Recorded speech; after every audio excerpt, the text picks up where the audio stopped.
Gurami and Mahagut, Marcus Antonio, a fellow Irish national living man. I haven't held a mic in front of my mouth maybe once in my life, so I hope, can everybody hear me? I don't know where I'm going to start, only at my beginning, because there's no script. Because I didn't write the script, I just learned the script. Look, I can bring it back to my born into the territory of Era through the natural process of my late mother. When I was 11 years of age and mitching off school and getting stopped by, back then on Garda, Síochána, and I was probably mitching off school for probably 6 months of that particular year. I was in Houghts, dossing about on the boats, and they came to me and they asked me my name. And I said, I don't have to give you my name. So they started grabbing my school bag off me and stuff like that, arrested me eventually. Got in contact with my parents and they came and collected me, but I still didn't give them my name. Because that's who I am. And when a judge addresses me as you, when there's a piece of paper and a document with a capital name on top of it, and then you did this, you must come, and you. Who is you? Who are they talking to? So, long story short, I lived most of my life in a way that I knew that I was a free man. I knew astrology, I knew earth, I knew what we were part of. But I also knew there was something going on in a system that was wrong as well. And what was it? I didn't even know until I grew and just lived through this life. I left school very young because, unfortunately, my brother Barry, who was 1 year older than me, he died in May 1989. And my father had a heart attack in September of the same year. And there was 9 of us, 8 boys and 1 girl, and I was 13 at the time. And I became the provider for my family. And I used to work and make money and do all sorts of little things around the community and selling logs and working and collecting scrap. I loved collecting scrap metals and bringing it to weigh it in and get paid for the cash. I'd lodge the cash into a little building society on the corner where I lived, called Irish Nationwide Building Society, which I'd later discovered was a UK incorporated registered company. But I was what they call an investment shareholder in there. So when I was 14, I was able to go there and take money out to pay for a bicycle for myself and my sister for Christmas, because my mother couldn't afford to do that and I could. Alright, wait. I'll wait.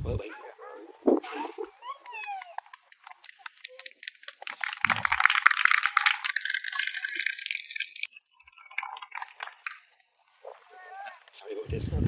This is tears of joy, let me tell you. It's coming. It's just the beginning of my story, my truth, and I'm standing here. So that went on anyway. I met a beautiful woman at the age of 18 and we had children together. For the betterment of our children, we decided to move to Wexford and buy a home for my family. And I'd done an agreement with this institution, and I agreed to sign a document which would create the finances to buy the property. And I'd done that, and I honoured that agreement. And in about 2008, I got a phone call and stuff from Anglo-Irish Bank claiming that I owed them money. Now within these passbooks, my childhood money, there still is, one of them I think is 3,900 and whatever's in the other one. That's my money. Where's that gone? So I went looking to this particular company who I was doing commerce with, and they were closed down. They were run by a man called Michael Finkelton, who is now in court. The government have this man in court for his misconduct in running this particular company. Imagine that. So anyway, that's where I got the money to buy my house. That's where I created the instruments to do that, and I done it with great pride. I bought an old bungalow very close to the beach, just outside Gordy and Wexford. An amazing place to rear children, and I'm right by the sea. I done the work with my own hands. I paid for it, I developed it, and I built it into a family home. And Anglo-Irish Bank, I questioned them, I wrote to them, I asked them to prove me, show me the contracts. Who are they? I don't recognise them. That went on for a few years. That was all the Anglo Bank stuff, which, as everybody knows, was the Wild West of the banking industry in the world. It was in the New York Times at the time. That was, they created a company called IBRC, Irish Bank Resolution Corporation, something to that effect. And that's where they dealt with all their NAMA stuff and done all the deals with their buddies and corporations around the world. They just renamed themselves and moved on in business and sold and gave people's property away by issuing this document, these pieces of plastic with folders that they call summonses that actually have not got one fact in a document. Imagine going to court with no facts. And people are acknowledging you. I'm telling you this is you. That's not me. That's a piece of plastic you're holding in your hand. Excuse the French. So, long story short, IBRC was run by a man called Mike Ainsley. So we wrote to Mike Ainsley several times. We sent them notices. We sent them, notice the claim of dishonour, all this stuff when we created a commercial league. But unfortunately, that got liquidated. And there was people within the Irish Nationwide Building Society, people that have been, their homes being repossessed and given away. But the way they do possession orders, they don't actually give an order for you to give possession. They give you they tell you can if you want to do it, but people read it wrong and they just give their houses away. Unfortunately, that's what's happening. But anyway, I would say that dealing then with the IBRC, what happened to the people was just so cruel. They've done all the dealing with all the commercial businesses and companies and looked after themselves with millions and millions of financial instrument documents, and then it came down to the people, what they call the residents, the corporates. They sold all them to an American fudger fund called Shoreline Residential, who, I don't know, they brought them in under some act legislation. They sold them all for ridiculous amounts of transactions, and they come after the people. But I challenged them. I challenged them for what equity did they have to stand in the shoes of another man? How are Shoreline Residential standing in the shoes of Michael Fingleton, the CEO of Irish Nationwide Building Society, who is now in court, the government having a court for corruption? So that went away, and it was taken on by some crowd called Pepper. See, I never liked Pepper. Ever in my life did I like Pepper. It was always fucking had a horrible taste in my mouth. You're more of a salt man, are you? Yeah, more of a salt. Salt of the earth. Yeah. So it just got so laughable then. Meeting what happened to me. I knew law and I knew how to stand in it, but just, I left school, as I said, very, very early. So I never learned their way that other children were getting taught. I learned later in life, the only way that I could learn to read was learn what a word means. I went and done a course later in life with sports and health fitness because I was an alcoholic and I was a drug addict and I was a mess of a man and I was lost because I was lost. Like everybody, I was out of my natural mind.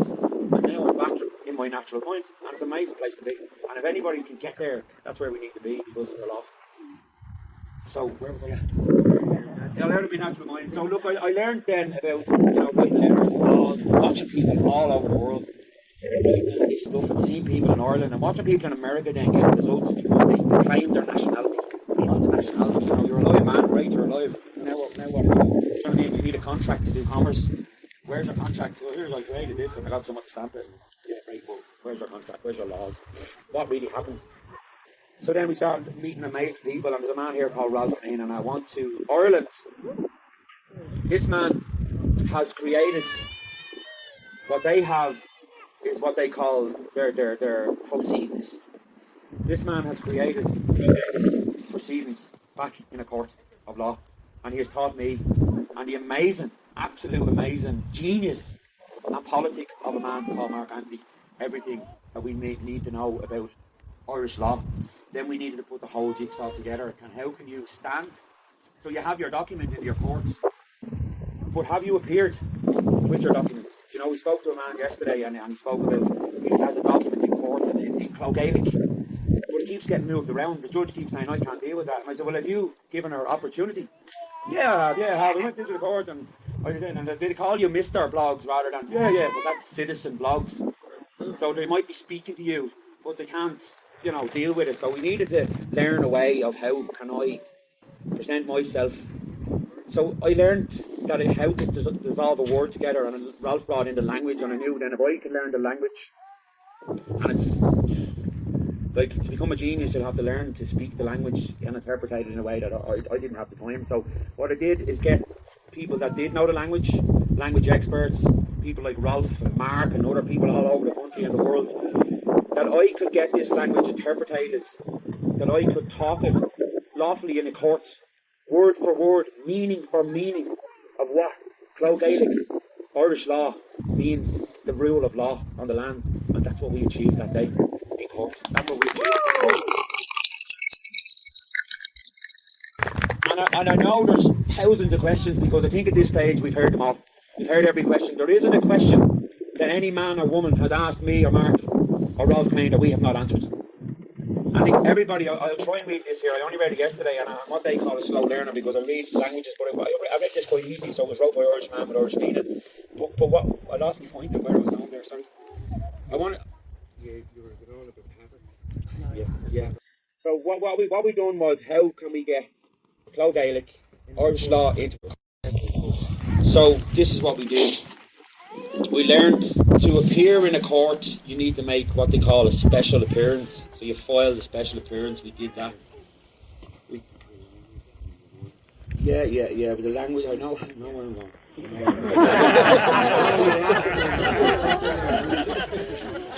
know where I'm going, I do. So, I decided to accept an invitation to court for the first time since 2000 and I'd say 13. It was 13 years of litigation, and I was keeping them away, like people filing stuff. And yeah, I won. The judge jumped out here, north, what they call the north. But where's the judge gone? She's ran back to the crown. That the director. You need to find her there. Do you know what I mean? When I invoke Irish law, the judge sat in Irish law in my court. Here we are in the land. You know, you direct someone back to the nation, you need to go to that nation to find them. Anyway, that's what we did. So I accepted the invitation from Pepper. I filed the special appearance. That I could also file a notice of fees. So it's all part of the commerce side of it. So I had to conduct everything in the way they do it, their system. Step outside it and rule over it because it is water over land. So we need to, enter into the land. And so then I needed to learn what jurisdiction do I need to create. So it's the word sui juris, S-U-I, juris, J-U-R-I-S. That's me standing in sui juris. And the diction, jurisdiction is the language and the diction that I speak. So I create the court by how I appear. So I first spoke French. I said, "Je suis, c'est qui." Why are we laughing? Does anybody know what that means? Yeah, what does it mean? I am he who lives. Congratulations. You tipped the hat off to our sovereignty.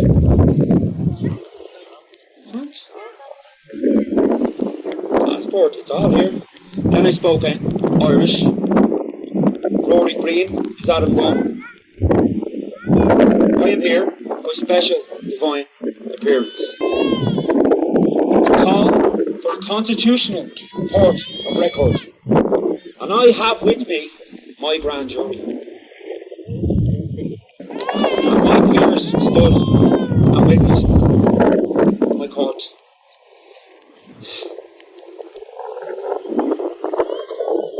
This book that I hold on bhunreacta, which means the Constitution. The timing was I have what the system labelled as first I was branded a slow learner. Then I was told I might have dyslexia, and then someone said I might be autistic. So when I tried to say it in the court, I got a little bit tangled twisted, but I've mastered it now. This book is the Constitution, the Irish Constitution.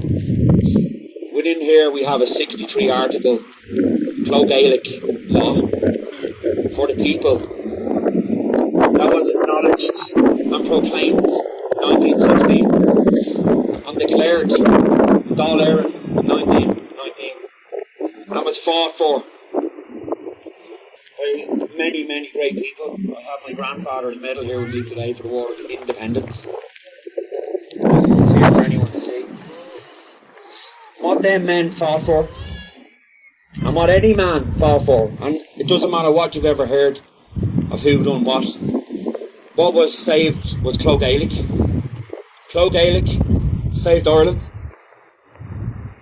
Today, Clo Gaelic is the law of Ireland. Officially, I will tell you this, it is today. I will tell you, I evoked it in court in Wexford on the 15th of June 2022.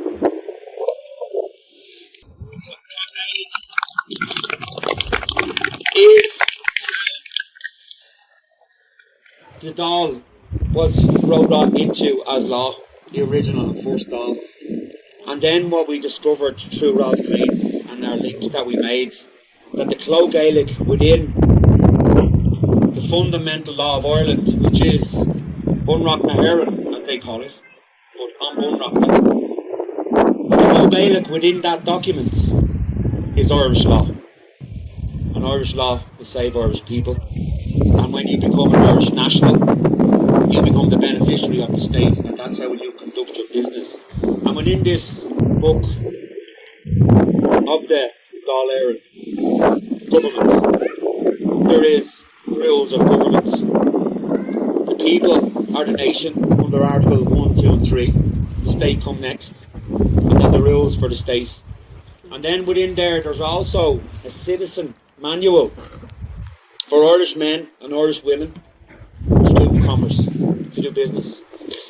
And within every piece of legislative that they're saying how to do the commerce, it talks about the people. And if any legislation is to be changed through referendum, it must be for what is the benefit of the people. And it's wrote in Clo Gaelic within Article 6, and it's all here. And then it moves on to a story, and I'll tell you a little bit how it happened. So in that particular doll, the men and women decided to call the party Sinn Féin. That's how the name became. So the original Dáil Éireann, the Sinn Féin manifesto, wrote in Clo Gaelic, is in this book. Yet in 1937, a party by the name of Fianna Fáil, led by a man called Eamon de Valera, created a party called Fianna Fáil, who kept Clo Gaelic, Dáil Éireann, alive and saved the language. So the original Sinn Féin are Fianna Fáil, supposedly. Yes, a poor man, and I'll say this because I've been saying this all along, and this is the fact of the matter. People keep asking the question, about that, but this fact is, there was a treaty signed by the Republican government. No, Ralph? Who signed the treaty? 5 treasonous Irishmen. 5 treasonous Irishmen. One of them was Yes. died within 6 weeks of each other. All convicted for treason by the sovereign Irish Parliament, which Yes. is never told to the Irish people. Okay. While Collins did not die below in bail by some young buck which life was 500 yards away. It's bollocks, excuse my language. Right, so what my point is this, and this is why I'm offering forgiveness, because this is where I will lead on to, I'm going to find this out. This was the time when I said I'm going to find the truth of what's going on in Ireland. On the 13th, Friday the 13th of November 2020, my late mother, Dorothy, passed away in St. Sperrins University Hospital. Me holding her hand, talking, telling her, loving her, saying goodbye, with no doctors or anyone within that room, only me and my family, because we had a meeting with the surgeon at the time, who was she was in his care, and I asked him some questions on behalf of the family, and I questioned why she was in the hospital and what happened to her and what were her elements and illnesses. How are we going to turn this machine off, and why, and what is going to be put down as cause of death? So we talked about all our illnesses, and I asked him a question: what do you put down as cause of death? And he said COVID-19. At this moment in time, she didn't have COVID-19. He told me she didn't have COVID-19. I was with her, kissing her, talking goodbye to her when she died, when she passed, when she left the earth. He was there. So I requested an autopsy there and then, prior to her dying. And he told me on that Friday night that I would have to contact the state pathologist in Dublin, but she wouldn't be available until Monday. So we done our business. We done what we thought we let her go. The next morning I woke up in my mother's bed. The first time I was ever in. I never been there. She lived in a house. And I got a phone call that morning from that house from an understudy from the state coroner telling me that she believes I'm looking for an autopsy on a Saturday morning. It was a convenient phone call for someone that wasn't available until Monday. So I said, that's correct, yeah. How do you know? She said, the hospital wrong to me. You know, the senior pathologist not in until Monday. Until then, and it could be Tuesday, Wednesday, it could be Thursday, Friday before you get there. Just the moment I'm talking about these poor people, and this is where their minds are at. When I talk about people being out of their natural mind, these are the people I'm talking about, not us sitting here. We're natural people, standing in the field, loving nature, loving birds, loving trees, loving mountains, loving our air, loving our land and loving our water and loving each other. So yeah, I did it. So we formally emailed off. About an hour after that phone call. About an hour later I got an email. Printed signature from what was described to be the senior coroner, telling me that they won't be performing an autopsy because the hospital told them over the phone that my mother died due to COVID-19. So this is the government state. So where do you go from here? So long story short, I met a man through Sean Paul who I'm so grateful is here today because he was a link. And links are very important, and everybody that's here, we are all equally as important. I'm just speaking for everybody. It's just coming through me. I'm not nothing. I'm just the same as any other man. Except I'm dressed like an Irish national today. Such a slow learner, I'm like. So, yeah, we met through Paul, introduced me to Rowan Gran Trino, and we spoke, and he got me a phone call from. That was on the Saturday night. My mother died the night before. And she said she was going to Germany on Monday, and if I wanted to meet her, she'd cancel her flight. So I called to her house on the Monday morning, and we were chatting, myself and another girl was with me, Ashley, my partner at the time, and another man called Howard. And we sat in the Laura's sitting room and we were discussing everything, and she was saying, she actually said to me at the time that I was the bravest man she had ever met. So that was it. I was delighted, but she was quite out there at the time. So she started making phone calls to these people, doctors and professionals around the world, and in fairness to them, there were some good people came out from there. You know, and it was led by a guy called, I'm trying to remember because it's a bit of time, Frederico Rodriguez. He was Portuguese. So he administrated the whole thing and started looking for different pathologists. But while we were sitting in Dolores' house, at the same time, her phone rang and my phone rang.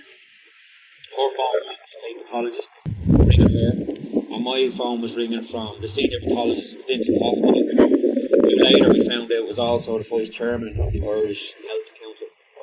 So both of these people ringing us, not knowing we're together, knowing that Dolores is looking for a pathologist to come to Ireland. That's why they're ringing asking her what she was doing and who she was and stuff like that. So I asked this guy, look, I'm busy, give me a number, because he rang me off private. He wouldn't give me a number, but he did ring me back 10 minutes later, because I wanted to listen to what they were saying to Dolores. And at one stage she did say, well, I ring the guards here, and they just hung up at that stage. So your man rings me back, and he's the pathologist in the hospital, and, you know, asked me what's going on, and I told him, I said, look, there's illness in my family. You know, there's mental illness, there's physical illness. My father died at 52 of a heart attack, and now my mother's just died, and I want to know why. What happened to her? And he was like, well, we can't touch that body, and, you know, we have legislation that was brought out. So I looked at the legislation, and Simon Harris signed into legislation a year before they announced COVID-19. Like most ministers around the world, they signed into legislation, an act, to stop doctors and people and pathologists doing autopsies on COVID-19 bodies. So that moved on from there, all these wonderful people, and we eventually, after 9 days, we were really putting pressure on them, you know, and I used the Constitution. Right, what am I going to do here, you know, and I didn't know, I was really stuck like most people in 1919 and in 1937 and blah, blah, blah. But all within the Constitution, I spotted Article 1, the nation, and it's still there. It's still there. That was a very important one. But the article is the family. Family. The family. Like we are here. We're just family now. We're brothers and sisters. We're nothing else. So I used that particular article and I used the name on bhunreacta, and I put pressure on them. And 9 days later, we done an interview with the Irish Times through a local newspaper, and it was just a simple look: local family hold a memorial service without the body. That was the headline. That was the headline. That was the story. That's all. I wasn't pointing fingers, but unfortunately, it got pulled by their legal team. We went on and we had that memorial service, and I showed my grandfather's War of Independence medal. I spoke about my mother. I spoke about my family history, both sides, Unionists, Loyalists, Presbyterian, Catholics. We didn't have any religion, lucky enough, in my family. We didn't have any dictation. But there's one thing I remember, I remember talking about honest men and honest women. Like my grandfather was. And I had to become an honest man. Be able to stand here and speak my honesty, my truth, that no man can deny me. It's a wonderful, wonderful place to be. And I hope you all get there. I really do. And you're welcome to come along with me if you want to come to the party. That's what I'm going to do. I mentioned the Constitution and I learned it, and we got to court. And we found a way. We found the Brian Brew harp. We found the language and the sovereign seal that's hung over every judge's head. So I'll lead you on. What did I do in court? I appeared. Did I appear? Yes, oui. Yes, they did. So I then held on bhunreacta in my hand. Do you recognise this Constitution? Silence. Do you recognise this Constitution? Silence. Do you recognise this Constitution? Yes, I do. Now, can you please sit down? Do you recognise that sovereign seal over your head? Yes, I do. I told her she was administrator. You are the administrator. Does that make you feel like administrator, Pat? Made her feel like one. That's what she was. And I looked at the court clerk and I said, you are the trustee. I am an Irish national beneficiary. And I looked at the man. I stood.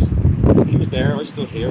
Put my table down. My court down. And he put his. Whatever. He had a black thing that it was morning to. But he stood there anyway. His career. So I just simply turned around. So we're in the room. I'm the beneficiary. You're the administrator. That's the trustee. That must make you the debtor. No one disagreed with me. It's always true.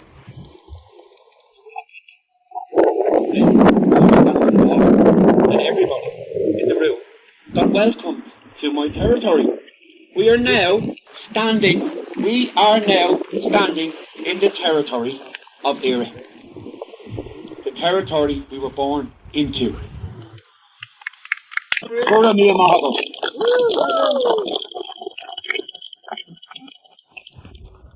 So I just suppose then I gave them, I said they could use to refer to me. She wanted to know, would she refer to me as Rory? And I said, I am. That's who I am. Nothing else. But you can refer to me as Rory Bryan, the Christian name that my late mother gave to me.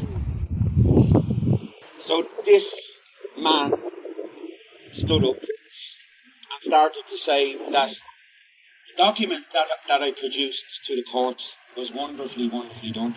I feel it was anyway, because it was my life. It was me. I put my lifetime and learning into a document and produced it into a court. I sent it what I learned about the postal rule, the UCC, which is contract, timing of delivery, everything that's processed there. We're expecting a delivery here today, actually. But anyway, I sent it all to the relevant people, and I invited the government as my witness. So these people are not, I'm not against the government, I'm against the banks and the bar society.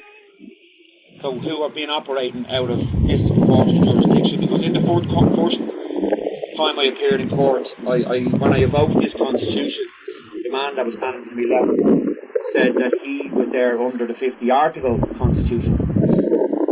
And his friend sitting in front of me said to him, I suggest you and Rory have a conversation about constitutions outside of this court. So I very kindly waited for him after the court. When it was over the first time, I stood there, I'm ready here, you want to have the conversation. And he was like, Judge, I need to speak to you about something else. So I waited for him anyway, and I said, look, do you want to have this conversation about constitutions? And he was...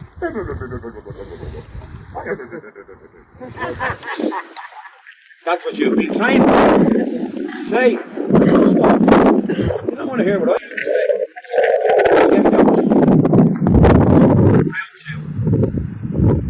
Of the knockout punch that's coming on the 19th. This poor man, he stood up and spoke and he said, Mr. Adamson.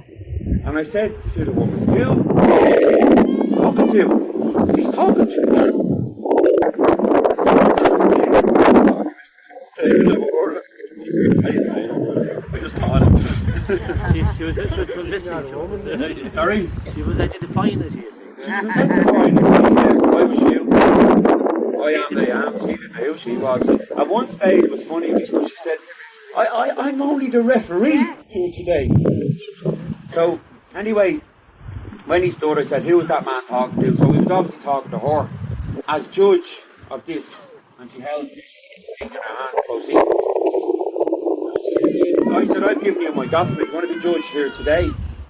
Are you judging over me? Because only Lord Divine God is my judge. Who are you judging? I'm here to judge the proceedings.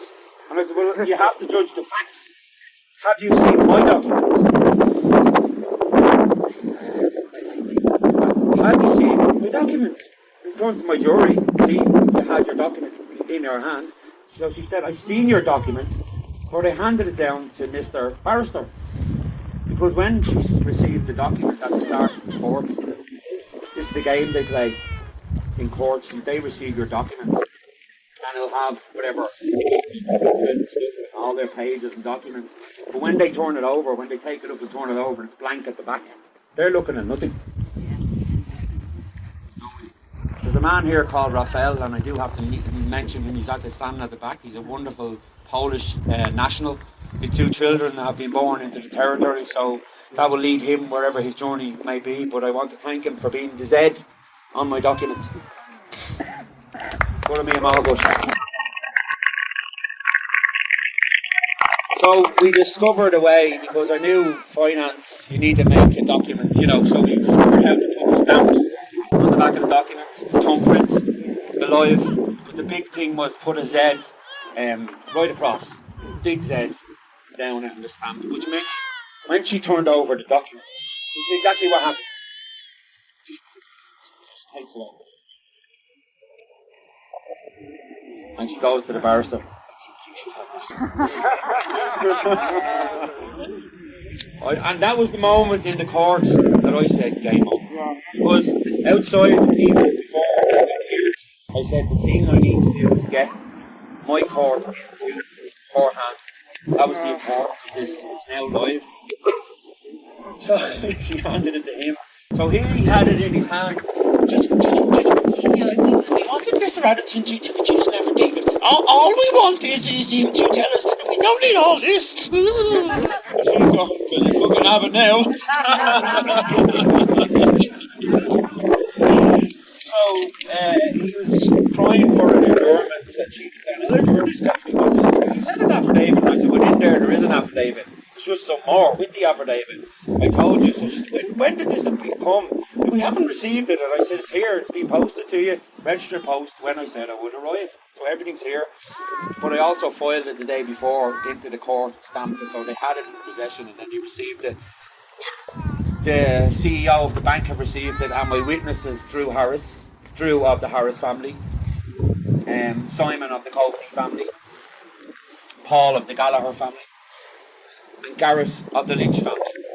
My witnesses have also received it. So he was trying to adjourn the case, obviously, to I don't know what he was trying to do. He was just trying to get out of there, basically. Yeah. So she was trying to say, then he called me the debtor at one stage, and I had to correct that. So it was all about the wording. So I had to listen to him. He was directing her. So when he tried to speak, I needed to object. Obviously, I objected to words he tried to bring in that I didn't say. And I had to stop everything. And I had to do it. I don't know, someone said 5. I think I've done it right through the whole, every time we're listening to it and dissolving it down to like Irish font, even the way it's wrote, it stops at a certain point. And then that's the meaning, and then it moves on. So everything had the meaning of what I said and when I said it.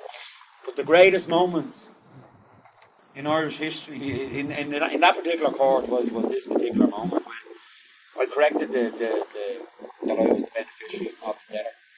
She tried to argue with me that I was adjourning the case. And for me and Mark say this to each other all the time, the preamble. That's us. That's our house. Lord Divine Christ God. And everything's being led through kings, queens, crowns, religions, popes. So we needed to. So in that moment, in that argument, I said, in law, all men and states must be referred. And I stood. I counted maybe 13, but we counted to about 16 seconds of silence. Absolutely. I could have heard a pin drop in the room. Until I spoke again and I addressed the court. And I said, I will agree to report all my conditions. Will you accept my notice of expenses or for the day, you know, my fee schedule. We've established you have the document.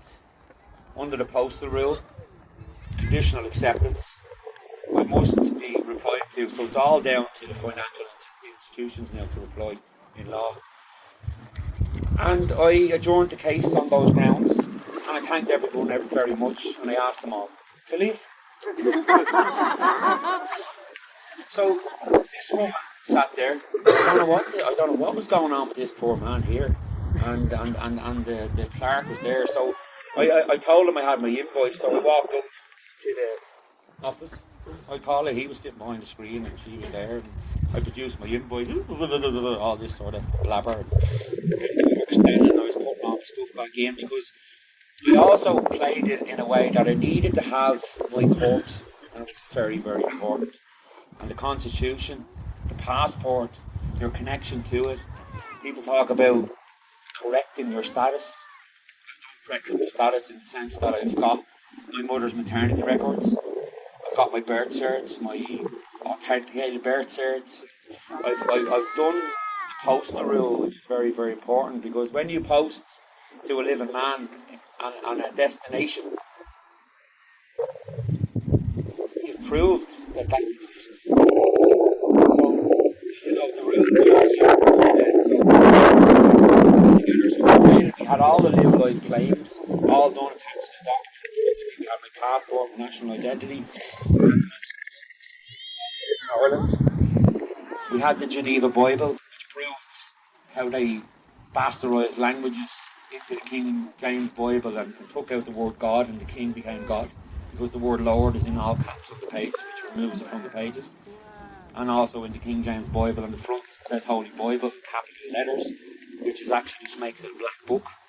So we discovered how they took away the Bible, the basic instructions before leaving Earth, which is brought into the world. It's a constitution of how, you know, you stand under the Ten Commandments and law.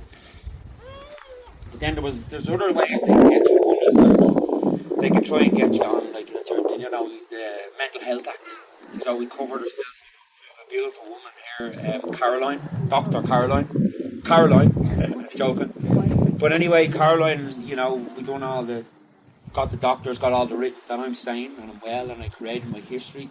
I showed my acknowledgements of what I've achieved in my business, in my family, in my life, in my efforts that I've given to my community and the community that I moved into when I became the chairman of a local soccer club, and I created education for people, and we done VEC,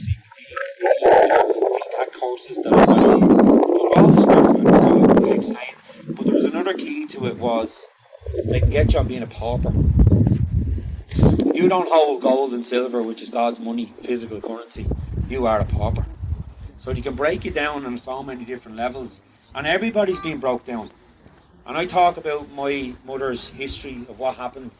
The reason why I said there's something wrong here, but I know the Constitution works.